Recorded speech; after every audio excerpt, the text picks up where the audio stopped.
In the morning we had a long discussion about multicast, and still I will continue with this presentation before it says here.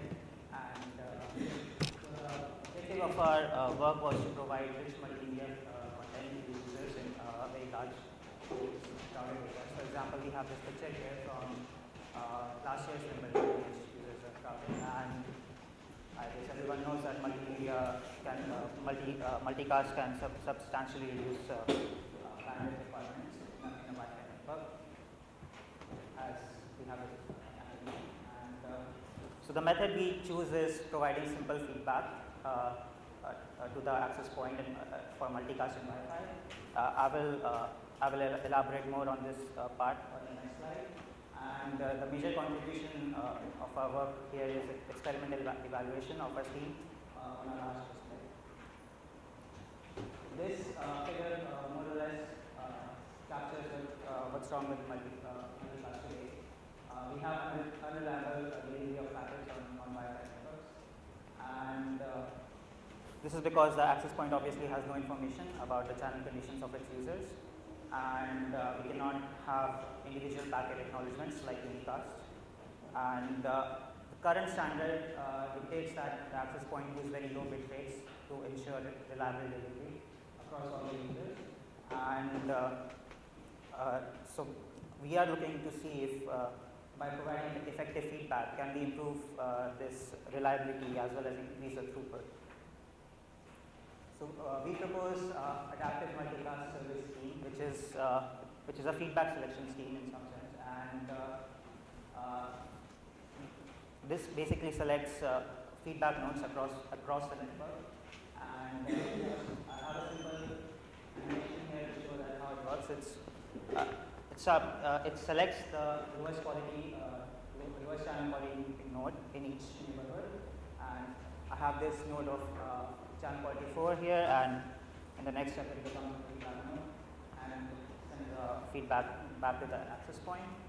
Then some more nodes join, for example 5, it becomes a feedback node, and then a channel quality node with 3 joins, and the feedback is transferred to the node with 3. And this goes on. One more thing we need to be careful about is what we define as abnormal nodes, and this concept will come again later. So what we define as abnormal nodes are nodes with very low PDR, and we have experimentally seen these nodes present in the network regardless of the bit rate, and you'll see that later. But we want these abnormal nodes to always become feedback nodes, just so that the access point has information about these abnormal nodes. And the access point is free to choose whatever it wants to do with these abnormal nodes. And also because in some areas you just don't want to ignore these nodes because there can be external interference and so on. So abnormal node will also always become a feedback node in our scheme. And the number of feedback nodes can obviously vary by choosing the cluster radius. So right now we have both as feedback nodes because they are far apart, but I can set the cluster radius in my scheme to be larger, and then we have only one node as a feedback node. And our scheme can be used with any rate adaptation algorithm to provide the rate adaptation algorithm can be valid. And I won't go into the details of how this system works on actual how we implement the system in detail. So the feedback selection for multicast is not really a new problem. I mean, there have been several works. We have just a few here, and starting from 2011, 12, and people have been trying different things. But if you evaluate them on the parameters of scalability and QoS guarantees, compatibility with existing standards, the cost, and another thing of abnormal node awareness that we come up with. So all of these schemes fail on for 2 or more than 2 parameters. And when we designed our scheme, we were careful to consider all these things to make sure that our scheme works well. So I'll just give the brief outline of how we proceed. First, we will describe how our scheme is implemented on the test bed, and I will get the details of the test bed. Then we will move on to the experimental evaluation of our scheme. First question we'll answer is understanding the matrix, channel quality matrix and how they vary in the test bed. This will be important to design these parameters. These observations help us define a scheme. And then we see how this feedback evaluation compares to other schemes. And lastly, we will implement, we'll show that we implement this a mu scheme with a real rate adaptation algorithm and how this behaved. Okay. So we ran a test in Orbit test bed, which is a test bed with 400 nodes, and it's 20 by 20 in a great fashion, and we have a picture here. It's in Rutgers University in New Jersey, and this figure on the left hand side shows a snapshot of the link quality captured from all of these nodes. For example, one node there is one box here, and some of the boxes are white because not all the nodes work all the time, and we there is also, we can always turn on noise at 4 corners, and this noise power can be varied, and in all our experiments we will place the access point at the top left corner there. Okay. So on a very high level, this is how we implemented the scheme. Again, details of the paper, and we implement the scheme on application layer, and on the access point we have a sender and all these receivers, and the sender is responsible for sending multicast traffic, and the receiver sends information about channel quality to a feedback manager, which in turn collaborates with the TX controller at the AP to decide if this nodes become a feedback node or not. And the transmission controller can works with the rate adaptation algorithm to change the rate at the access point. So this is a description of the channel quality matrix that we measure the link quality at nodes, and this link quality is defined. I like to mention that this is not this we can measure this easily on the cards, but this is not equal to the RSS or SNR or SINR actually. And this is totally a vendor specific term. So if you think about the 3 or more bars that appear on your Wi-Fi, then this is a metric for that. And this value is periodically updated at the cards, and this is not calibrated at the node. So it doesn't have a fixed noise floor, and if I take 2 different systems, then I don't know how their link quality will relate to each other. The second metric is packet delivery ratio. This is, as you can see, the fraction of packets at each node, and we estimated this from the collected detailed packet traces at each node, and we estimate the PDR frequently from that. And we have 2 layers of muse. So one is the muse LQ for link quality. So we for the channel quality metric that is shown saw the previous slides, those numbers. So they can be the link quality or the PDR, and we have 2 schemes. So first we try to understand the variation of link quality and packet delivery ratio, and we set the transmission rate at 6 Mbps, and this is the first thing we see, that there can be some nodes which have very low PDR, and these are abnormal nodes. And second, we increase the rate at the AP to go up to 48 Mbps, and we see that at one particular link quality there can be several nodes with different PDRs. And this is important while selecting a metric, because we somehow want to capture the packets that are being delivered at each node, and clearly the link quality is missing something. Then we turn on the external interference at the bottom left corner. First we set the noise to -70 dBm, and then increase it to -35 dBm. And so we see here that the effects of noise is highly localized in our test bed. I mean, there are nodes which still continue to receive 100 packet delivery ratio as before, and the nodes on the bottom left corner, they are severely affected. and they stop receiving PDR at all, so we show that. And the link quality, on the other hand, doesn't capture the effect of external noise. I don't show these results here, but the link quality in all these nodes was essentially the same. So, after considering these two observations, we somehow know that any scheme based on PDR will work well, and the link quality that we usually refer to is not actually a good metric for identifying how the channel is looking in each node. So we now move on to evaluate the feedback node selection of a muse, and for this evaluation we actually turn off the rate adaptation and rate adaptation at the AD and the feedback selection, and we just collect the logs from all these nodes.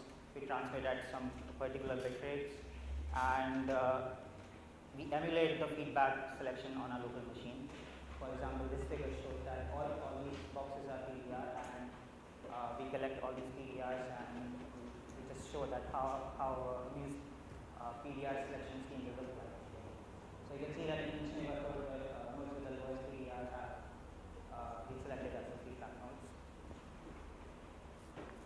And we compare 4 different schemes, R2 schemes, and we select k random nodes and become feedback nodes. And the 4th scheme is the k weakest LQ scheme, which is basically selecting k feedback nodes which have the lowest link quality.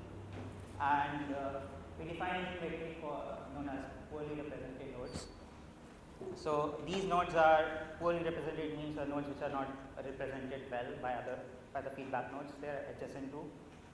And this metric captures the case when the feedback node indicates that you have a high packet delivery ratio, but the node is actually not receiving enough packets. And I would like to emphasize here that poor feedback selection means that there will be higher number of poorly represented nodes. So these are some of the results of how our feedback selection scheme behaves. We first of all found that the k random scheme behaves as expected, and the muse link quality and the k weakest link quality scheme work more or less similarly. On the other hand, muse PDR scheme leads to 0 poorly represented nodes throughout, and we are varying the number of feedback nodes here by varying the cluster radius. Second, we change the noise. We fix the number of poorly represented nodes to be 27, and we are again changing the noise at one corner, the bottom left corner of the grid, and we measure the poorly represented nodes, and we can see that because we saw that the link quality doesn't capture the effects of noise, correspondingly the link quality based schemes start behaving poorly as the noise increases. And this PDR scheme again gets zero poorly represented nodes throughout. Finally, we try to couple our feedback selection scheme with a rate adaptation algorithm. So we just focus on a very simple rate adaptation algorithm here, and the goal of this rate adaptation algorithm is arbitrary, and we set it to that 95% of the nodes should have PDR greater than 90%. And again, this goal can be arbitrary, and I can choose any rate adaptation algorithm here, but we focus on this. And just as a reminder that the abnormal nodes will be the nodes with very low PDR and come up again. And our rate adaptation algorithm is simple, that if you see a large number of abnormal nodes, then the access point increases the bit rate, and if there are a large number of normal nodes, that is not abnormal nodes, then we increase the bit rate, otherwise we keep the bit rate constant. So this is running, this system is running online. I mean, this is running on all the 400 nodes in the grid, and we have feedback selection turned on, and we have the transmission controller here which gets all these feedback messages, and we plug in the rate adaptation algorithm here which works on the driver to change the bit rate. And here's some of the results of how our rate adaptation algorithm works. And we ran it for a duration of 200 seconds, And at that point, we saw the bit rate that is selected by our algorithm and the corresponding throughput that the access point is sending out. And we see that the bit rate is more or less stable at 36 Mbps with occasional drops and settles back. And the throughput, on the other hand, is around 20 Mbps. And this throughput is enough for HD videos on any portable devices. This was our goal at the beginning. We also show the number of feedback nodes, both normal and abnormal, that are changing continuously. And these blue ones are the normal nodes, and at the bottom we have fewer abnormal nodes. And the interesting thing is that the rate adaptation algorithm adapts to the increasing number of abnormal nodes. Now, these variations in abnormal nodes are random. They can be happening due to any number of reasons, but as soon as the number of abnormal nodes increase, then we can see a corresponding drop in the bit rate and throughput. So, in summary, I would like to say that we designed and implemented a scalable, efficient, and low-cost feedback evaluation scheme, and we performed experimental evaluation of our scheme for more than 250 nodes, and we saw, first of all, we went over some important insights that helped us design our scheme, and then the AMUSE scheme outperforms all other schemes, and we also showed that a simple online rate adaptation algorithm can actually improve the throughput. So the default throughput rate, the default bit rate is set around to be 1 Mbps, and whereas our scheme shows something like 36 Mbps.